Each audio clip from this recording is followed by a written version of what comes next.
Hello. जय हिंद दोस्तों। मैं संजय सिंह आप सभी का स्वागत करता हूं तरुणा डिफेंस एकेडमी के ऑफिशियल यूट्यूब चैनल पर और आशा करता हूं कि आप सभी अच्छे होंगे और अपनी पढ़ाई अच्छे से कर रहे होंगे। दोस्तों, आज मैं आपको आर्मी टेक्निकल के लिए एक पेपर करवाऊंगा। ठीक है, ये पेपर नंबर 2 होगा। ठीक है, इससे पहले मैं आपको एक पेपर करवा चुका हूँ, उसे भी आप ज़रूर देखें। ठीक है, और अगर आप नए हैं तो चैनल को सब्सक्राइब ज़रूर कर लें और वीडियो को लाइक शेयर ज़रूर करें आप। ठीक है, तो चलिए शुरू करते हैं और देखते हैं क्वेश्चंस। तो क्वेश्चन होगा आपके सामने इंग्लिश में और हिंदी में। पहले मैं आपके लोगों के लिए पढ़ूंगा, फिर आपको सही आंसर दूंगा। इतने आप मन मन में अपना आंसर जो है टिक कर लें। ठीक है, तो चलिए शुरू करते हैं। तो क्वेश्चन फर्स्ट है आपके सामने। Which is the deepest ocean trench in the world? Deepest ocean trench पूछा आपसे, वर्ल्ड का मतलब विश्व का सबसे गहरा सागरीय गर्त कौन सा है, ये पूछा है।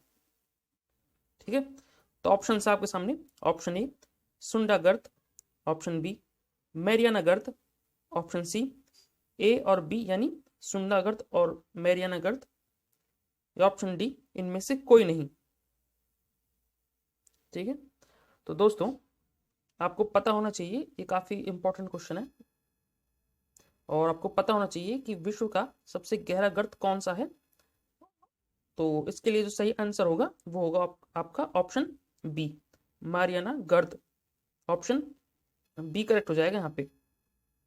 ठीक है, और मैं आपको बता देता हूँ ये कहाँ पर है। ये है प्रशांत सागर में।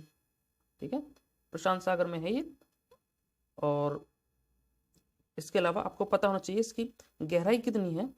तो इसकी गहराई होती है आपकी 11,033 मीटर। ठीक है, इसकी जो है गहराई भी आपसे पूछी जाती है एग्जाम में, तो इसकी गहराई भी जो है याद रखना आप। Next question number second. Which of the following is known as the gift of the Nile? मतलब निम्न में से किसको नील नदी की देन बोला जाता है? मतलब आपको ये कंट्रीज दी हुई है। ठीक है, इनमें से किसको बोला जाता है नील नदी की देन? ठीक है, तो ऑप्शन है आपके सामने। Option A Japan, option B मिस्र, ऑप्शन सी ऑस्ट्रेलिया, या ऑप्शन डी अफ्रीका। तो इसका जो सही आंसर होना चाहिए वो होगा आपका ऑप्शन बी इजिप्ट यानी मिस्र। ठीक है, ऑप्शन बी करेक्ट हो जाएगा, नील नदी की देन। ठीक है, और सूर्योदय का देश बोला जाता है जापान को, ऑस्ट्रेलिया को बोला जाता है कंगारुओं का देश। ठीक है, और अफ्रीका को बोला जाता है काला सागर। ठीक है, ये सारे आपको याद रखने हैं। Next question number 3। Which of the following was the capital of Rashtrakuta dynasty?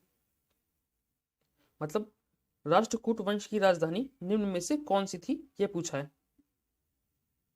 तो आपको पता होना चाहिए राष्ट्रकूट वंश जो है काफी फेमस वंशों में रहा है और इसके बारे में आपसे क्वेश्चंस पूछे जाते हैं। तो इसका जो सही आंसर होगा वो होगा आपका ऑप्शन सी करेक्ट, मान्यखेत। ठीक है, और इसके अलावा अगर मैं आपको बताऊं राष्ट्रकूट जो वंश है ये कहाँ के आसपास फैली हुई थी, ये कर्नाटक के आसपास जो है फैली हुई थी। ठीक है, मूल जो अगर आपसे पूछे एग्जाम में पूछे कि किस राज्य में है ये राष्ट्रकूट वंश, तो कर्नाटक आपके ऑप्शन में हो तो कर्नाटक को टिक करना। ठीक है, next question number 4। What is the biggest symbol in Christianity? मतलब ईसाई धर्म में सबसे पवित्र चिन्ह कौन सा है? ठीक है, तो इस क्वेश्चन में बच्चे कंफ्यूज हो जाते हैं बच्चे एग्जाम में, तो मैं बता देता हूँ, पहले ऑप्शन पढ़ देता हूँ। ऑप्शन ए व्रत, ऑप्शन बी बिंदु बिंदु, ऑप्शन सी वर्ग, या ऑप्शन डी क्रॉस। तो देखिए बच्चे जो है जो ईसाई धर्म का जो पवित्र चिन्ह होता है वो इस तरह से क्रॉस होता है। ठीक है, इसलिए इसका सही जो आंसर होगा वो होगा ऑप्शन डी करेक्ट, क्रॉस। ठीक है, मेरे मुंह से निकल गया। ठीक है, तो ऑप्शन डी करेक्ट है। लेकिन बच्चे जो है ये प्लस समझ के ना, तो ऑप्शन में अगर प्लस दिया हो, ठीक है, तो प्लस पे निशान लगा के चला आ जाते हैं, तो वो गलत हो जाता है। ठीक है, कंफ्यूज नहीं होना है, इसे प्लस जैसा दिखता तो है लेकिन ये क्रॉस है। ठीक है, क्रॉस बोलते हैं इसको। Question number 5। Who among the following was the founder of Jainism? मतलब जो जैन धर्म थे तो उसके जो संस्थापक थे वो कौन थे, ये पूछा आपसे। तो जैन धर्म के संस्थापक हैं आपके ऑप्शन है आपके सामने Rishabhdev, option B Parshvanath, option C Mahavir या ऑप्शन डी इनमें से कोई नहीं। तो जैन धर्म, ठीक है, और इसके जो संस्थापक थे वो थे ऋषभदेव, ऑप्शन ए करेक्ट है। अगर आपसे पूछे कि जैन धर्म के प्रथम तीर्थकार कौन थे तो वो भी ऋषभदेव ही थे, ठीक है, ये भी याद रखना। इसके अलावा आपसे पूछा जाता है 23वें जो तीर्थकर थे वो कौन थे, तो वो थे पार्श्वनाथ, ऑप्शन बी करेक्ट है यहाँ पे। उस हिसाब से 23वें अगर तीर्थकर पूछे और 24वें पूछे तो वो थे महावीर, ठीक है। Next question number 6, which country has the most animals, मतलब सर्वाधिक पशु वाला देश कौन सा है। तो ऑप्शन है आपके सामने, option A Pakistan, option B Bharat, option C चीन, ऑप्शन डी श्रीलंका। तो दोस्तों सर्वाधिक पशु वाला देश कौन सा है, ये है हमारा प्यारा भारत, ऑप्शन बी करेक्ट है यहाँ पे, ठीक है। तो चाइना पर टिक मत कर देना, कुछ बच्चे सोचते हैं कि जनसंख्या वहां पे ज्यादा है तो वहां पे पशु ज्यादा होंगे, ऐसा नहीं है, ठीक है। ऑप्शन ए करेक्ट हो जाएगा, ऑप्शन बी, ठीक है, Bharat. Question number 7, on which river is the world's largest river island, मतलब विश्व का सबसे बड़ा नदी द्वीप किस नदी पर है, ये पूछा है। देखिए आपसे 2 क्वेश्चन पूछे जाते हैं इसमें, मैं बताऊंगा, पहले ऑप्शन पढ़ देता हूं आपके लिए। ऑप्शन ए गंगा नदी, ऑप्शन बी नर्मदा नदी, ऑप्शन सी ब्रह्मपुत्र नदी, ऑप्शन डी कोसी नदी। तो देखिए विश्व का सबसे बड़ा नदी द्वीप कौन सा है अगर ये पूछे आपसे तो वो है मांजुली द्वीप, ठीक है। लेकिन आपसे पूछा है कि किस जो ये मांजुली द्वीप है ये किस नदी पर है, ये पूछा है, ठीक है। ये ना पूछ करके आपसे मैंने ये पूछा है, तो बताना जरा इसका आंसर। तो इसका जो सही आंसर है वो होगा आपका ऑप्शन सी ब्रह्मपुत्र नदी। जो मांजुली नदी द्वीप है ये ठीक है, ये ब्रह्मपुत्र नदी पर है, और कहाँ पर है ये भी पूछा जा सकता है। तो ये है आपका असम में, ठीक है, असम में है, ये भी याद रखना, ठीक है। Very important. Next question number 8, which one of the following is the rainiest state of India, Bharat का सर्वाधिक वर्षा वाला राज्य निम्न में से कौन सा है, ये पूछा है। इसका तो सभी को आंसर भी पता होगा, तो ऑप्शन आपके सामने Kerala, option B Tamil Nadu, option C Meghalaya, option D Srinagar. तो सर्वाधिक वर्षा वाला जो राज्य है वो है आपका मेघालय, ठीक है। मेघालय के मानसीनाम में वर्षा होती है सबसे ज्यादा। अगर आपसे स्थान पूछे तो मानसीनराम हो जाएगा, ठीक है, लेकिन आपसे अगर स्टेट पूछे तो मेघालय करेक्ट हो जाएगा, ठीक है। Next question number 9, what is the cell wall made of, मतलब जो कोशिका भित्ति होती है वो किसकी बनी होती है, ये पूछा है। तो ऑप्शन है आपके सामने, ऑप्शन ए रेशा, option B cellulose, option C chromatin, जो ऑप्शन डी इनमें से कोई नहीं।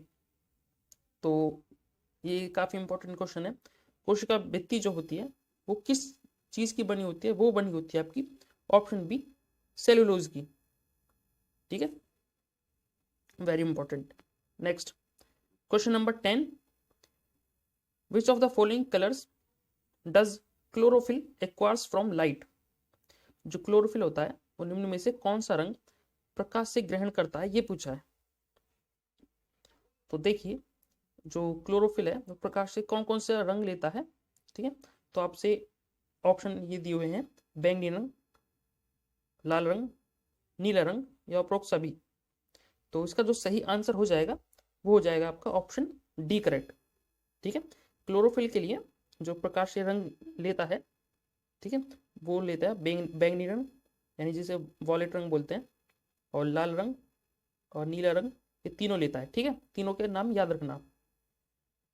Next question number 11, if the ratio of the strength of the wavelength is in 64:49, then what will be the ratio of its amplitude, यदि तरंगों की प्रबलता का अनुपात 64:49 में है तो उसके आयाम का अनुपात क्या होगा, ये पूछा। तो ये तो काफी इजी क्वेश्चन है, ठीक है, बेसिक भी है। अगर आपको थोड़ा बहुत पता है चीजों के बारे में तो आप इसे कर ले जाओगे।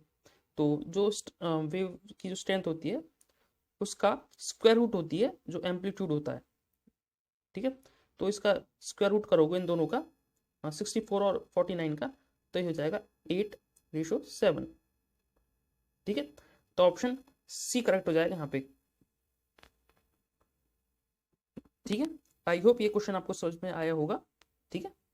Next question number 12, why does rice cook faster in pressure cooker, मतलब चावल प्रेशर कुकर में जल्दी क्यों पकता है, ये पूछा है। ऑप्शन आपके सामने, ऑप्शन ए पानी कम होने के कारण, due to less water. Option B पानी अधिक होने के कारण, due to excess of water. Option C पानी में दबाव होने पर उच्च तापमान पर उबल जाता है, water under pressure boils at a higher temperature. Option D इनमें से कोई नहीं, नन ऑफ देम। तो देखिए इसका जो सही आंसर होगा, आप जो है ऐसे ऑप्शन एलिमिनेशन से भी कर सकते हो, मतलब ऑप्शन काट के भी कर सकते हो, ठीक है। आपसे कोई क्वेश्चन पूछा है तो ऑब्वियसली हो सकता है कि ये तो गलती हो जाएगा, ठीक है। और पानी कम होने के कारण ये तो कुछ लॉजिक बनता नहीं है, पानी अधिक होने के कारण ये भी कोई लॉजिक बनता नहीं है। तो ऑप्शन सी करेक्ट हो जाएगा यहाँ पे वैसे भी, और आप पढ़ के देखोगे आपको यहाँ पे भी आंसर पता चल जाएगा, क्योंकि पानी में दबाव होने पर वो तापमान जो है बढ़ जाता है, बढ़ने लगता है, ठीक है। और जो चावल जल्दी उबल जाते हैं, ठीक है। तो ये है इसका सही answer. Next question number 13, take a wall clock to the room moon and its time period will B,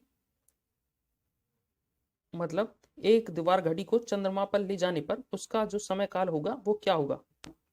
option आपके सामने, ऑप्शन ए घटेगा, ऑप्शन बी बढ़ेगा, ऑप्शन सी उतना ही रहेगा, ऑप्शन डी शून्य हो जाएगा। देखिए अब कुछ चीजें बताता हूं मैं। जो चंद्रमा पर जो ग्रेविटी होती है वो पृथ्वी का 1/6 होती है, ठीक है। ये तो आपको सबको पता होना चाहिए, ठीक है, एग्जाम में पूछ लेते हैं। तो जो ओवरऑल जो इफेक्ट पड़ता है ना चंद्रमा पर ग्रेविटी का भी पड़ता है, तो इस वजह से जो है टाइम जो है बढ़ेगा। ऑप्शन बी करेक्ट हो जाएगा यहाँ पे, ठीक है। मतलब आपने देखा होगा ना कि स्पेस में जो है जैसे आदमी उड़ते हैं ना, वो ग्रेविटी की वजह से उड़ते हैं वहां पे, और किसी स्थान पर पहुंचने के लिए उन्हें बहुत ज्यादा टाइम लग जाता है, ठीक है। Next question number 14, on what principle does a pen work, ball pen work, ball pen किस सिद्धांत पर काम करता है। ऑप्शन आपके सामने, ऑप्शन ए पृष्ठ तनाव जिसे सरफेस टेंशन बोलते हैं, पास्कल का नियम। ऑप्शन सी गुरुत्वीय नियम gravitational force. Option D Archimedes का नियम। तो देखिए जो बॉल पेन होता है आपका, तो जब उसे पेपर पर ऐसे लिखते हैं उस पर, तो उसमें जो बॉल होती है जो आगे होती है वो घूमती है घर्षण की वजह से, और ग्रेविटी की वजह से जो क्या बोलते हैं उसे जो स्याही होती है, इंक होती है, वो आपकी नीचे आती है, ठीक है। तो ओवरऑल देखा जाए तो बॉल पेन जो काम किस पर करता है वो करता है ग्रेविटी पर वर्क। ऑप्शन सी करेक्ट है यहाँ पे, ठीक है। आई होप आपको ये समझ में आया होगा। ये तो नहीं होगा, ये भी नहीं होगा, ये भी नहीं होगा, ठीक है। Next option 15, question 15, by what other name is Newton's first law non, Newton के प्रथम नियम को और किस नाम से जाना जाता है, यह पूछा है। तो देखिए इसका जो सही आंसर होना चाहिए मैं आपको बताऊंगा अभी, पहले ऑप्शन पढ़ देता हूं। जड़त्व का नियम लॉ ऑफ इनर्शिया, बल का नियम law of force. Option C संवेग का नियम जिसे लॉ ऑफ मोमेंटम बोलते हैं, या उपरोक्त सभी, उपरोक्त सभी, ठीक है। तो इसका जो सही आंसर होगा क्या होगा, वो होगा आपका ऑप्शन ए करेक्ट है, जड़त्व का नियम जो जिसे लॉ ऑफ इनर्शिया बोलते हैं। और अगर आपसे पूछे सेकंड लॉ कौन सा है, तो वो हो जाएगा लॉ ऑफ फोर्स, ठीक है, ये हो जाएगा सेकंड। और थर्ड हो जाता है संवेग का नियम यानी लॉ ऑफ मोमेंटम, ठीक है। इनको सीरीज में याद रखना, आपके एग्जाम में सिर्फ यही पूछा जाता है, ठीक है, डेफिनेशन नहीं पूछते हैं। Next question number 16, what would the sky look like if the earth didn't have an atmosphere, अगर पृथ्वी का वायुमंडल ना हो तो आकाश कैसा दिखाई देगा ये पूछा है। तो ऑप्शन है आपके सामने, option A white, option B blue यानी नीला, ऑप्शन सी ब्लैक यानी काला, ऑप्शन डी रेड यानी लाल। तो देखिए इसका जो सही आंसर होगा वो होगा आपका ऑप्शन सी करेक्ट। ठीक है, क्यों होगा? क्योंकि जो प्रकाश होता है वो उसमें 7 रंग्स होते हैं ना, 7 कलर होते हैं, और जो हमारा वायुमंडल होता है तो उस पर जो है कई कई गैसेस भी होती हैं, कई तरह की, है ना, उस पर टकरा कर जो है वो फैलने लगता है, मतलब लॉ ऑफ स्कैटरिंग की वजह से जो है। आपसे ऑप्शन में ये भी दिया हो सकता है कि किस रीजन से होता है, तो स्कैटरिंग की वजह से यानी विकिरण की वजह से जो है आकाश का रंग जो है नीला दिखाई देता है। ठीक है, क्योंकि रंग जो है फैल जाता है चारों तरफ, तो इस वजह से ब्लू दिखाई देता है रंग। अगर उसे हटा दें तो हमारा जो स्पेस है वो ब्लैक है। ठीक है, next question number 17, why do bats detect obstacles? चमगादड़ किस कारण से बाधा का पता लगा लेते हैं, ये पूछा है। चमगादड़ किस कारण से बाधा का पता लगा लेते हैं? तो ऑप्शन है आपके सामने, ऑप्शन ए सूक्ष्म नेत्र के कारण, ऑप्शन बी तीसरी आंख के कारण, ऑप्शन सी प्राश्रव्य ध्वनि तरंगों के कारण, या ऑप्शन डी उपरोक्त सभी। तो देखिए इसका जो सही आंसर होगा वो होगा आपका ऑप्शन सी करेक्ट हो जाएगा यहाँ पे, प्राश्रव्य ध्वनि की तरंगों के कारण। ठीक है, क्योंकि प्राश्रव्य जो ध्वनि होती है वो छोड़ते हैं चमगादड़, और जिससे वो किसी साइड पर ना देखते हुए भी उन्हें पता चल जाता है कि कुछ चीज आ रही है उनकी तरफ या फिर जा रही है। ठीक है, ये चीजें उन्हें पता चल जाती हैं। Next question number 18, how far can the normal I see clearly? सामान्य नेत्र कितनी दूरी तक सुस्पष्ट देख सकते हैं, यह पूछा है। तो देखिए इसका जो सही आंसर होगा वो आपको मैं बताऊं तो वो हो जाएगा आपका ऑप्शन ए करेक्ट। 3 सेंटीमीटर तक जो है इंसान जो है देख सकता है साफ।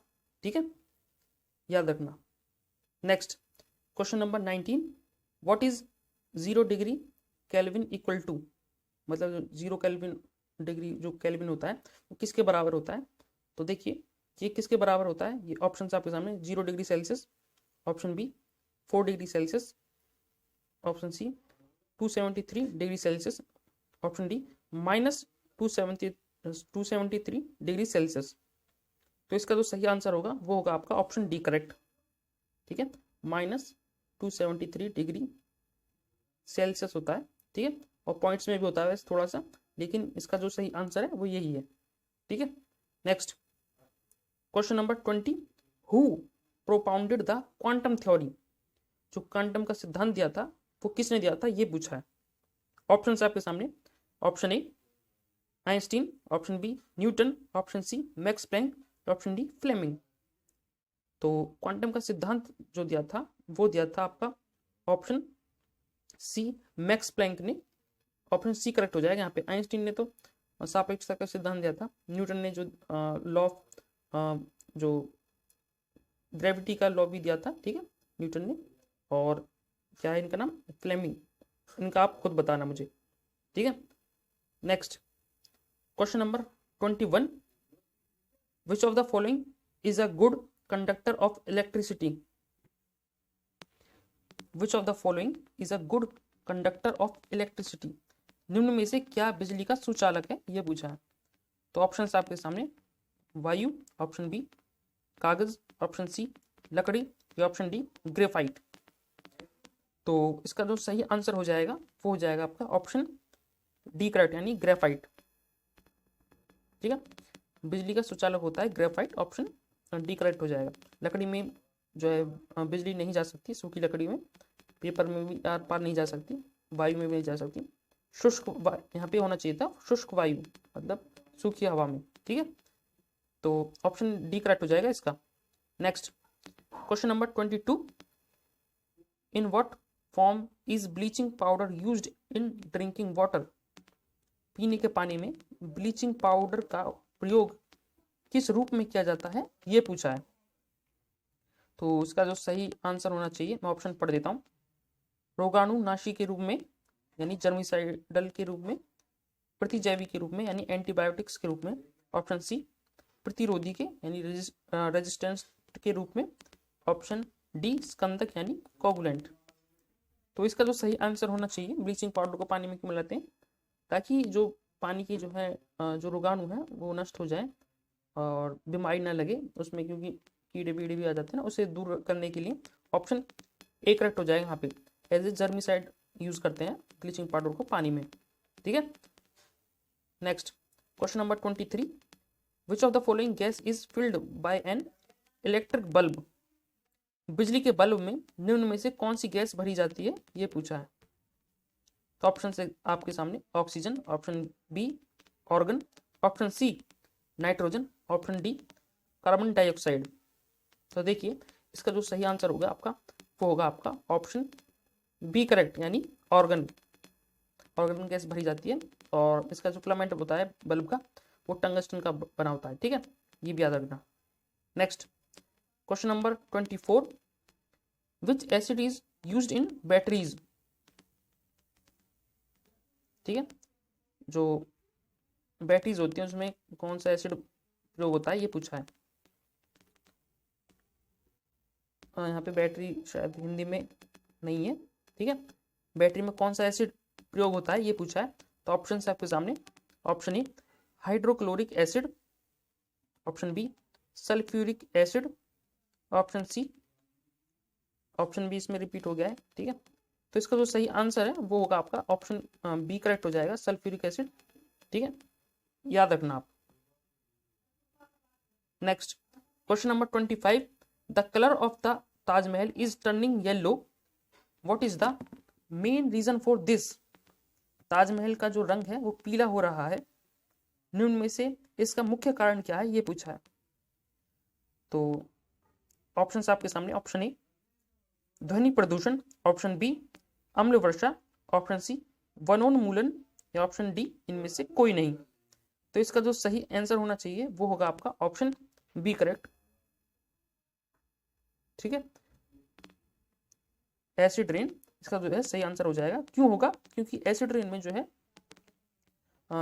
नाइट्रोजन ऑक्साइड मिलकर आती है, ठीक है, और सल्फर ऑक्साइड भी जो मिलकर आते हैं तो वो चीज़ों को जो गंदा कर देते हैं, ठीक है, इस वजह से याद रखना।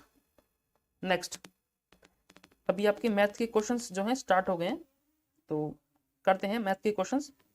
तो question number 26, Rahul Gandhi can do 1/2 of a work in 6 days, ठीक है। Akhilesh Yadav can do 1/3 of the same work in 8 days। Amit Shah can do 1/4 of the same work in 9 days। Then find in how many days will Rahul Gandhi and Amit Shah do the work. Rahul Gandhi किसी कार्य के 1/2 भाग को 6 दिनों में कर सकता है, अखिलेश यादव उसी काम का 1/3 भाग 8 दिनों में कर सकता है, अमित शाह उसी काम के 1/4 भाग को 9 दिनों में कर सकता है। तो याद कीजिए राहुल गांधी और अमित शाह काम को कितने दिनों में करेंगे, ठीक है।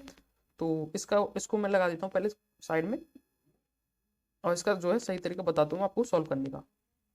तो देखिए 1/2 भाग जो है 6 दिन में कर रहा है कोई व्यक्ति, ठीक है, एक व्यक्ति जो है 1/2 भाग 6 दिन में कर रहा है, तो पूरा काम जो कितने दिनों में करेगा, तो वो करेगा 12 दिनों में, ठीक। एक काम को जो कितने दिनों में करेगा वो करेगा 12 दिनों में, ठीक है, ठीक है, ये याद रखना आप इनका। और ऐसे ही आप इसको देखिए 1/3 भाग जो है अखिलेश यादव 1/3 भाग है जो उसे 8 दिन में करता है, तो पूरा भाग जो कितने दिनों में करेगा, तो ये करेगा 24 दिनों में, ठीक है। ऐसे 1/4 भाग को 9 दिनों में करता है, तो पूरा काम कितने दिनों में होगा, 36 दिनों में, यानी 12, 24 और 36 दिन, मतलब उनका जो अलग अलग आया है वो आया 12, 24 और 36, सभी को आता होगा इतना। तो अब इसको सॉल्यूशन करना बताता हूँ मैं आगे आपको, 12, 24 और 36, ठीक है। तो देखिए जो राहुल गांधी है किसी काम को कर सकता है कितने दिनों में, 12 दिनों में, ठीक है, कौन, राहुल गांधी। आर से डिनोट कर देता हूँ इसको। और जो अखिलेश यादव है वो कितने दिनों में कर सकता है, वो कर सकता है 24 दिनों में, है कि नहीं। और जो अमित शाह है इसे AM से कर देता हूँ, ठीक है, इसे कर सकता है कितने दिनों में, 36 दिनों में, ठीक है। अभी कहता है तो ज्ञात कीजिए राहुल गांधी और अमित शाह कुल काम को कितने दिनों में करेंगे। तो हम एक काम करते हैं, सबसे पहले हमारा क्या काम क्या होता है, पूरा काम निकाल लेना। तो पूरा काम क्या होगा यहाँ पे, हो जाएगा आपका 72, ठीक है, 72, ये हो जाएगा आपका टोटल वर्क, ठीक है। हमने एलसीएम लेके तीनों का, इन तीनों का एलसीएम ले लिया और टोटल वर्क आ गया आपका 72, ठीक है। तो राहुल गांधी की यहाँ से जो एफिशिएंसी आएगी वो आएगी 6, कैसे आएगी एफिशिएंसी, ये एफिशिएंसी, ठीक है। यहाँ पे जो एफिशिएंसी लिखूंगा वो आएगी 6, 12 से जब 72 को भाग करोगे तो 6 आएगा, ऐसे 24 से 72 को भाग करोगे तो 3 आएगा, ये आ जाएगी अखिलेश यादव की। और अमित शाह की जो एफिशिएंसी आएगी वो आएगी 2, ठीक है। तो अभी कहता है राहुल गांधी और अमित शाह काम को कितने दिनों में करेंगे। अभी हमारा काम कितना आया है, 72 यूनिट, है कि नहीं। 72 यूनिट को किससे करवाना है, राहुल गांधी और अमित शाह से। तो इससे काम करवाने के लिए हमें एफिशिएंसी से तो काम करेंगे ना अपनी अपनी। तो राहुल गांधी की एफिशिएंसी कितनी है यहाँ पे 6, और अमित शाह की कितनी है 2, ठीक है। टोटल कर लो इनका कितना आएगा 8, बस भाग दे देना आपको और आपका 9 दिन इसके लिए जो सही आंसर हो जाएगा आपका ऑप्शन, एक सेकंड, राहुल गांधी और अमित शाह सही है, ऑप्शन गलत है इसमें, ठीक है। या फिर आपसे यहाँ पे पूछा होगा कि राहुल गांधी और अखिलेश यादव जो है कितने दिनों में करेंगे इस काम को, या फिर ये पूछा होगा आपसे। अगर उस हिसाब से पूछते तो 8 घंटे हो जा, क्योंकि 72 यूनिट तो आपका जो है पूरा काम हो जाता है पूरा, ठीक है। और राहुल गांधी और अखिलेश यादव की जो एफिशिएंसी हो जाती है कुल वो हो जाती है 9, उस हिसाब से 8 घंटे 8 दिन जो है यहाँ पे सही आंसर हो जाता है। अगर आपसे राहुल गांधी और अमित शाह की पूछें तो वो 9 दिन आएगा, ठीक है। तो ऑप्शन यहाँ पे जो दिया हुआ है शायद वो राहुल गांधी और किसके, अखिलेश यादव के हिसाब से दिया हुआ है, ठीक है। तो ऑप्शन डी करेक्ट हो जाएगा उस हिसाब से। मैंने आपको दोनों बता दिया, जैसे आपसे पूछा हो क्वेश्चन उस हिसाब से आप जो है सॉल्व कर लेना, ठीक है। अगर हिंदी में देखें, हिंदी में इंग्लिश और हिंदी में दोनों ही जैसी टाइप हुई पड़ी है, तो इससे हम बता भी नहीं सकते, ठीक है। Next question number 27, what is the value of the sum of 3 angles of a scalene triangle. मतलब एक विषमबाहु त्रिभुज के तीनों कोणों के योग का मान क्या होता है, ये पूछा है।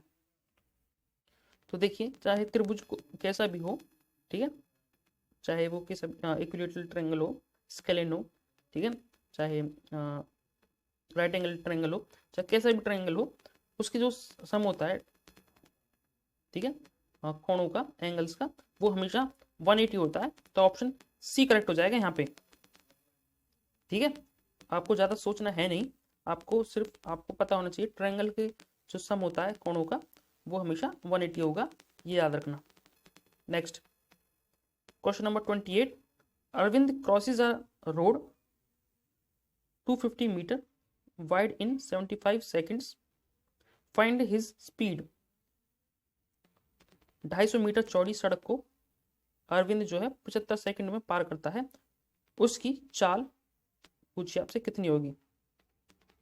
तो देखिए इसे कैसे करेंगे, तो इजी क्वेश्चन है, लेकिन आपसे याद रखना कि किलोमीटर प्रति घंटे के हिसाब से आपसे पूछा है, ठीक है। 250 को आप जब 75 से डिवाइड करोगे तो ये आएगी आपकी मीटर पर सेकंड में आएगी जो स्पीड आएगी, ठीक है। लेकिन आपसे पूछा है क्या, किलोमीटर प्रति घंटे में। तो किलोमीटर प्रति घंटे में बनाने के लिए 18/5 से मल्टीप्लाई करते हैं, सभी को पता भी होगा इसका, ठीक है। तब इसे सॉल्व करिए और आपका सीधे सीधे आंसर आ जाएगा। अगर यहाँ से सॉल्व करो, 25 दिया, 25 से 10 पड़ जाएगा, ठीक है। 3 6 18, 5 दूनी 10, यानी 6 दूनी 12, 12 किलोमीटर प्रति घंटे स्पीड आई है अरविंद की, ठीक है। ऑप्शन बी करेक्ट हो जाएगा यहाँ पे, ओके। इजी था, बस मैंने यहाँ पे जो स्पीड आ रही है ये मीटर पर सेकंड के हिसाब से आई है, और मीटर पर सेकंड को जब किलोमीटर प्रति घंटे में चेंज करते हैं तो 18/5 से मल्टीप्लाई करते हैं और आपका किलोमीटर प्रति घंटे में आ जाती है ठीक है, ये याद रखना बस। Next question number 29, what will be the difference of compound interest and simple interest on a sum of rupees 2500 for 2 years at 4% per annum? 2500 रुपए की धनराशि पर 4% की वार्षिक दर से 2 वर्ष के लिए चक्रवृद्धि ब्याज और साधारण ब्याज का अंतर क्या होगा? ठीक है, तो कैसे करते हैं मैं आपको इसके जो है करने की क्वेश्चन को 4 मेथड होते हैं। ठीक है, मैं आपको इसका जो सही तरीका बताता हूँ करने का। देखिए, जो साधारण ब्याज होता है आपको पता होगा, कहीं से भी पढ़े हो आप तो आपको पता होना चाहिए कि साधारण ब्याज जो होता है वो हमेशा हर साल बराबर बराबर होता है। ठीक है, मतलब पहले साल अगर 4% है तो अगले साल भी जो है 4% ही होगा। ठीक है, तो 2 साल का जो कितना हो जाएगा टोटल हो जाएगा 8%। ठीक है, क्योंकि पहले साल 4% मिलेगा, दूसरे साल 4% मिलेगा, तो टोटल हो जाएगा 8%, है कि नहीं? लेकिन जो चक्रवृद्धि ब्याज होता है वो होता है ब्याज पे ब्याज मिलना, और जो कि हो जाता है आपका सक्सेसिव। मतलब इसके लिए आप अप्लाई करते हो क्या, ये वाला फॉर्मूला। ठीक है, ये वाला फॉर्मूला इस्तेमाल करना होता है। तो आप सक्सेसिव के लिए आपने पढ़ा भी होगा, परसेंटेज में भी पढ़ा होगा और प्रॉफिट एंड लॉस में भी पढ़ा होगा और रेशो में भी यूज हो जाता है कभी कभी, और इसमें भी यूज होता है सिंपल इंटरेस्ट और कंपाउंड इंटरेस्ट में। तो यहाँ पे अभी आप यहाँ पे 4% रखोगे तो क्या आएगा, 4 + 4, 4 चौक प्लस 4 चौक 16, लेकिन 0.16 हो जाए क्योंकि बटी में 100 है, तो टोटल हो जाए यहाँ पे 8.16%। ठीक है, तो जो SI आया है वो आया आपका 8%, लेकिन CI कितना आया यहाँ पे, वो आया आपका 8.16%। ठीक है, इन दोनों का डिफरेंस ही पूछा है आपसे।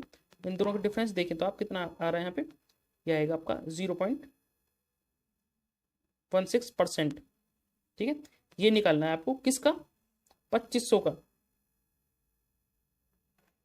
ठीक है, और आपका सीधे सीधे आंसर आ जाएगा यहाँ पे। तो पॉइंट की जो 0 आएगी यहाँ पे 2 0 आएंगी। ठीक है, और परसेंटेज की यहाँ पे 2 0 आएंगी। पॉइंट को काट दो यहाँ से, 2 0 से 2 0 कट गई यहाँ से, 25 चौका 4 पर जाएगा नीचे, 4 चौक 16, 4 जो है, एक सेकेंड, 25 चौका 100, 4 चौक 16,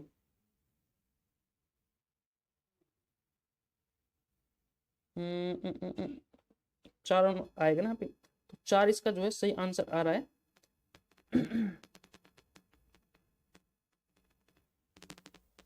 4 इसका सही आंसर होना चाहिए, ऑप्शन इसका गलत है। ठीक है,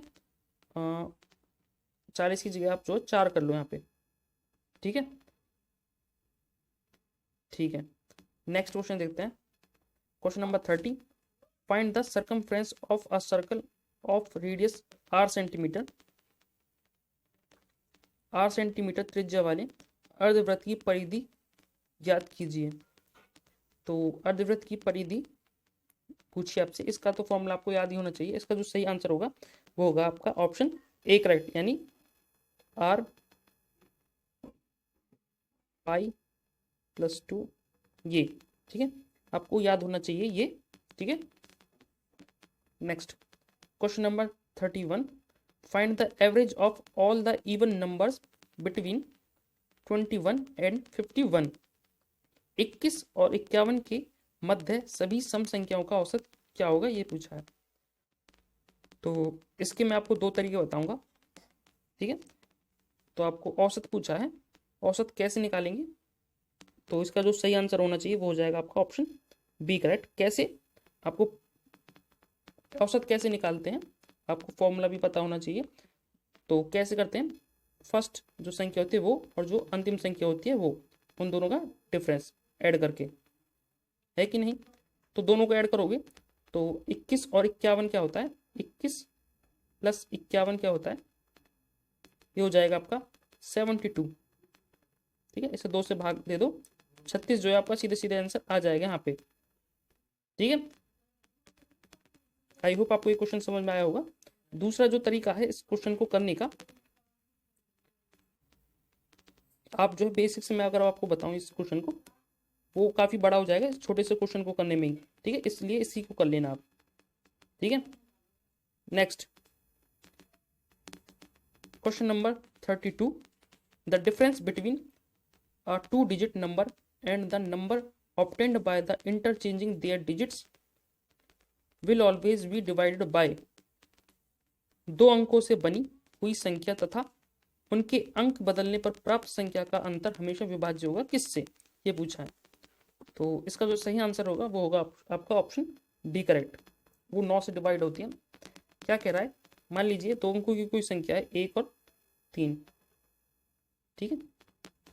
अगर इसके जो है नंबर्स को मैं अगर चेंज कर दूं, ठीक है, मतलब 31 कर दूं, इनको आगे पीछे कर दूं, तो ये किससे डिविजिबल होगा इनका अंतर, तो इनका अंतर करोगे तो ये आएगा 8 और ये हो जाएगा तो 1 18, ठीक है। तो ये किससे डिविजिबल है, तो इसका फैक्टर देखिए 2 और 9, मतलब यहाँ पे 9 आ रहा है, मतलब 9 से डिविजिबल होगा ये, है कि नहीं। आप किसी का भी करके देख लो, यहाँ से 12 का करके देखो, 12 का करके देखो और 21 का करके देखो, देखो ये भी इंटरचेंज कर दिया मैंने, तब भी यही आया है, ठीक है, ठीक है। अगर आप इनका दोनों का डिफरेंस देखो तो ये होगा आपका 9 का, ठीक है, 9 भी तो 9 से डिवाइड होगा ना, तो उस हिसाब से भी आपका 9 ही आंसर होगा, चाहे आप किसी का भी करके देख लो, वो 9 से डिविजिबल होगा ही, ठीक है। तो इसका करेक्ट आंसर हो जाएगा option D. Next question number 33, a number is as greater than 31 as it is less than 75, then find the number.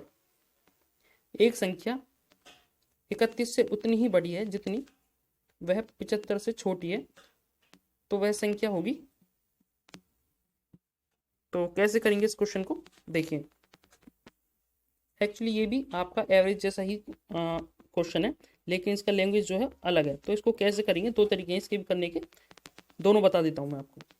तो पहला जो तरीका है इसको करने का, एवरेज की तरीके से कर लो आप, दोनों को ऐड करके, जैसे मैंने पिछला बताया था, दोनों को ऐड करके 2 से डिवाइड कर दो, तो दोनों को ऐड करोगे तो आएगा 31 और 75 को अगर आप ऐड करोगे तो ये आएगा 6 और ये 10।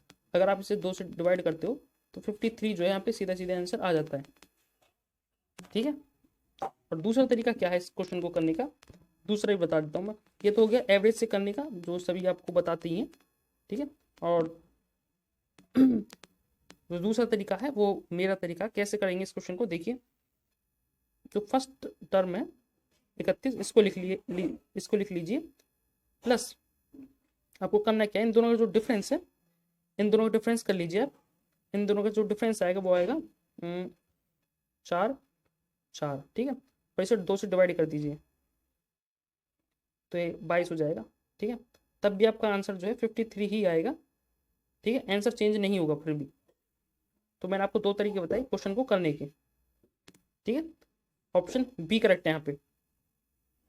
Question number 34, the simple interest for 5 years at the rate of 4% simple interest is ₹800, then what would have been the amount. 4% की साधारण ब्याज की दर से 5 साल का साधारण ब्याज 800 रुपये है, तो धनराशि क्या होगी, ये पूछा है। तो कैसे करेंगे, तो इजी क्वेश्चन है, आपको साधारण ब्याज दिया हुआ है और धनराशि पूछिए, तो फॉर्मूला क्या होता है, मूलधन गुना में दर गुना में समय बटे में 100, ठीक है। ये होता है साधारण ब्याज निकालने का। आपको साधारण ब्याज दिया हुआ है यहाँ पे, तो साधारण ब्याज दिया है 800, ठीक है, और आपसे मूलधन निकालना है, तो मूलधन तो निकालना नहीं है, उसे पी ही रहने दो। आर क्या है आपका 4% इंटू टाइम, यानी 5 years अपॉन 100, ठीक है। तो 5 चौक 20 हो जाएगा, 20 से इसके काटोगे तो 5 पड़ जाएगा, और यहाँ से पी जो आएगा यानी मूलधन जो आएगा इधर लेके जाओगे तो 4000 आ जाएगा यहाँ पे, क्योंकि 800 को 5 से मल्टीप्लाई करोगे तो 4000 जो है आगे सही सही आंसर आ जाएगा। आपका ऑप्शन डी करेक्ट है यहाँ पे, ठीक है, इजी क्वेश्चन था। Next question number 35, what will be the simplified form of, इसकी सिंप्लीफाइड फॉर्म निकालनी है आपको, ठीक है, हिंदी में भी देख लेना। तो कैसे करेंगे इस क्वेश्चन को, देखिए 700 का 14.28% प्लस 800 का 25% क्या होगा ये पूछा है। तो 700 का अगर 14.28 की फ्रैक्शन वैल्यू क्या होती है, तो ये होती है 1/7। जो 14.828% की जो फ्रैक्शन वैल्यू होती है ना, वो होती है आपकी 1/7।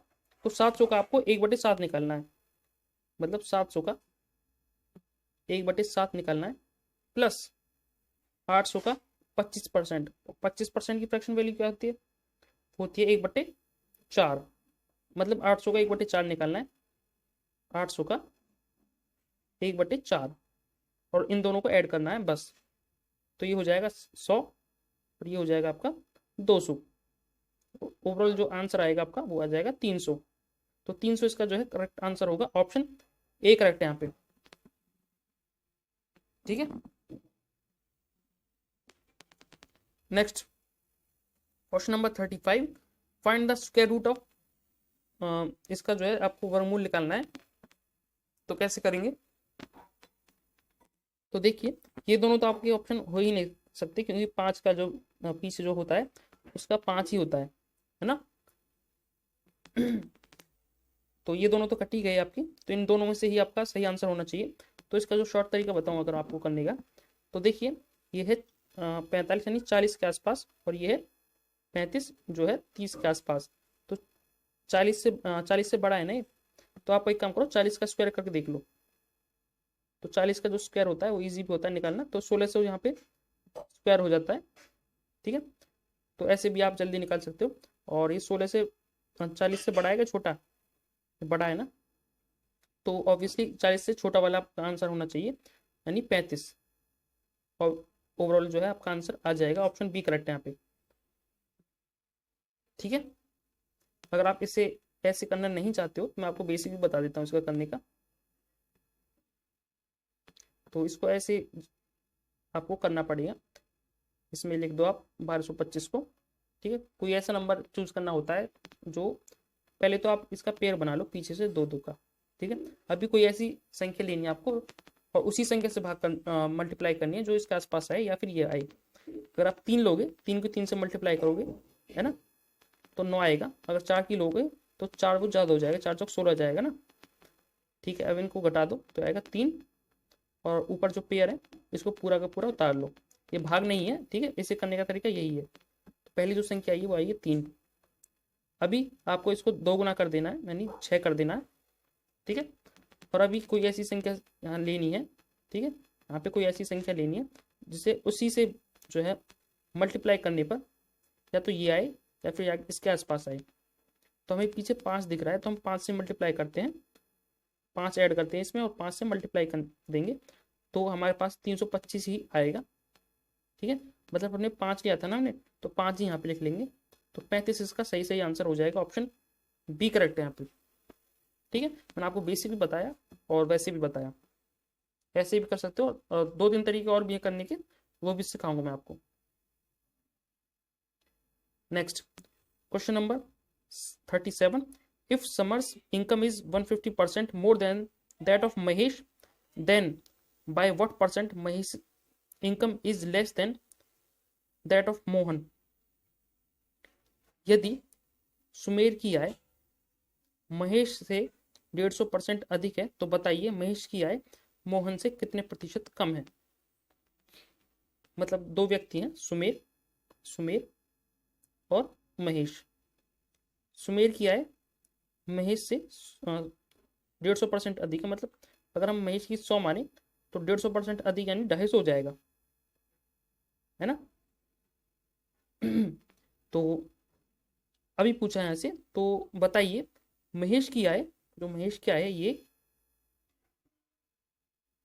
सुमेर से कितने परसेंट कम है। सुमेर होना चाहिए ना पे, सुमेर। ठीक है, तो सुमेर से कितने परसेंट कम है।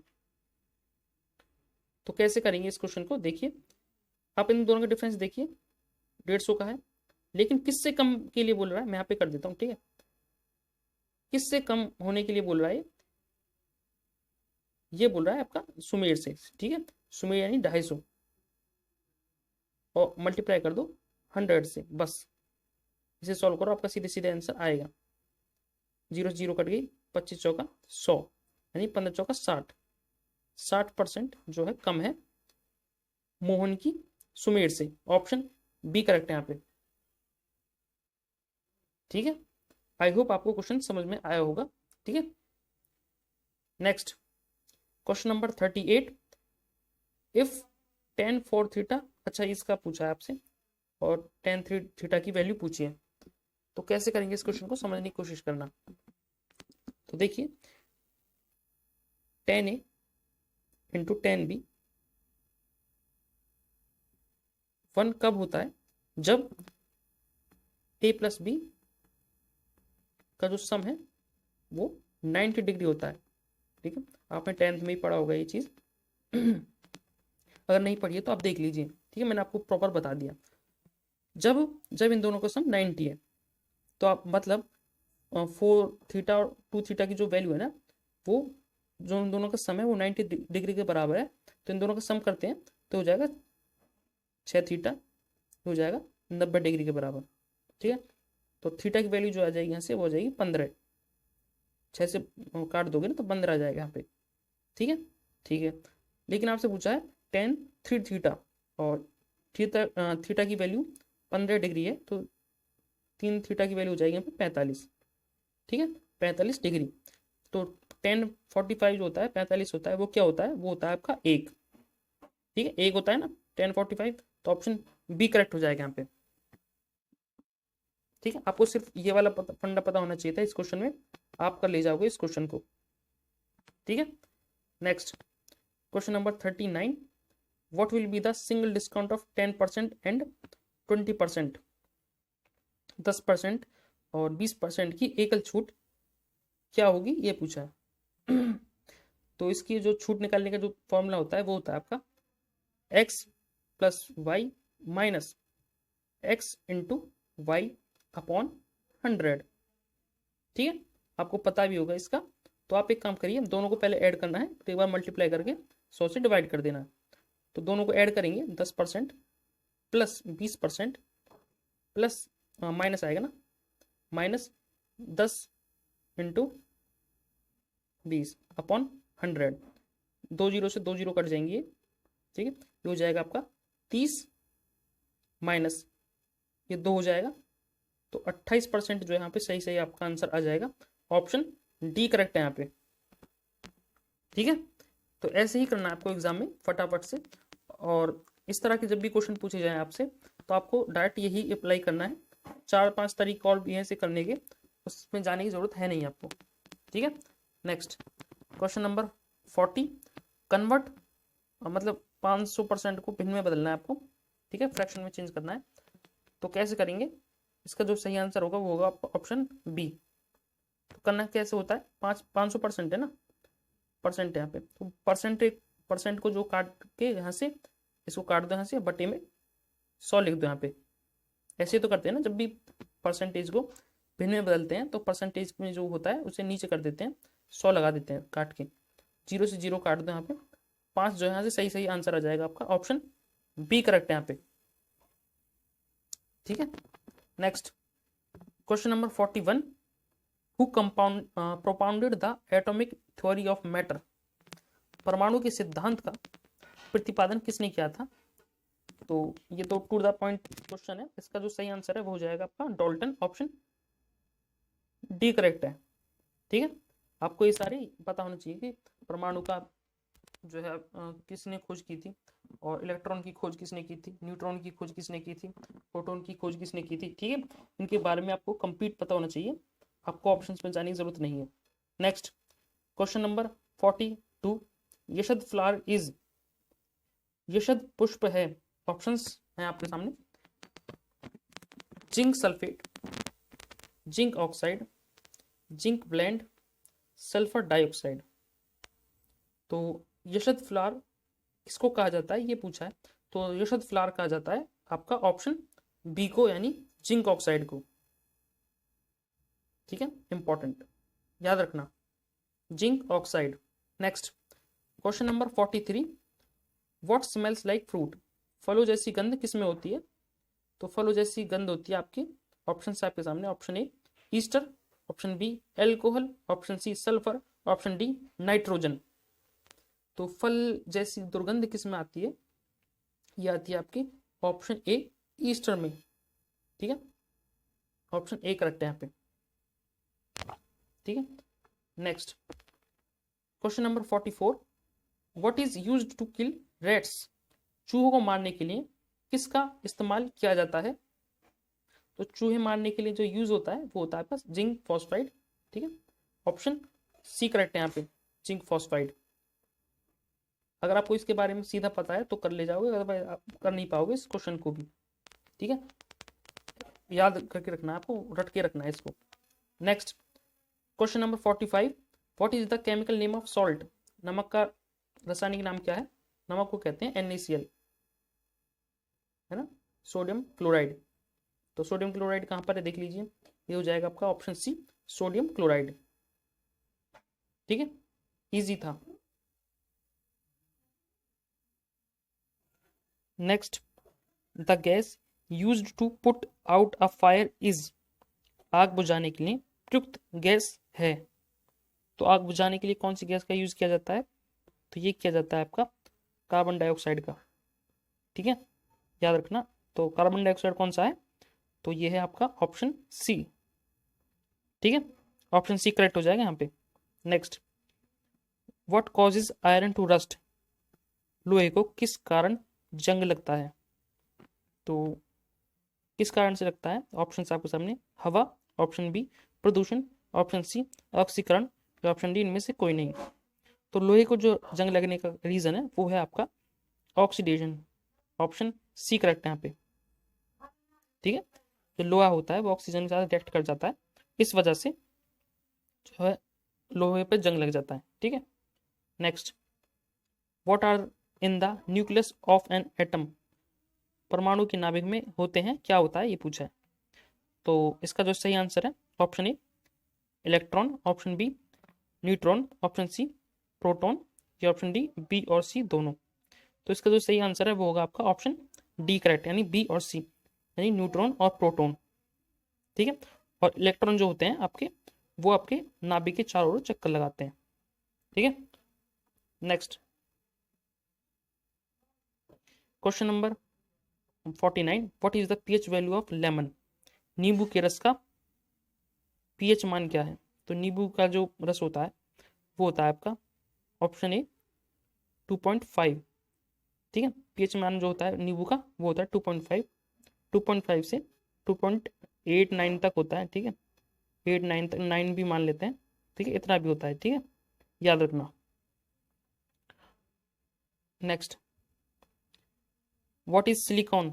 सिलिकॉन क्या है? तो ऑप्शन है आपके सामने, सेमीकंडक्टर, सेमीकंडक्टर यानी अर्धचालक, ऑप्शन बी कुचालक यानी बेड कंडक्टर, ऑप्शन सी सुचालक या कंडक्टर, ऑप्शन डी विद्युत रोधक यानी इंसुलेटर। तो सिलिकॉन क्या है? सिलिकॉन है आपका सिलिकॉन। ठीक है, और आपका जर्मेनियम। ठीक है, ये जो होते हैं आपके सेमीकंडक्टर्स होते हैं। आपका ऑप्शन ए करेक्ट है यहाँ पे। ठीक है, तो आपको ये सारे याद रखने हैं। आज के ये थे 50 टॉप 50 क्वेश्चंस। तो वीडियो कैसी लगी आपको एक बार कमेंट करके ज़रूर बताना, और वीडियो लाइक शेयर ज़रूर करना आप।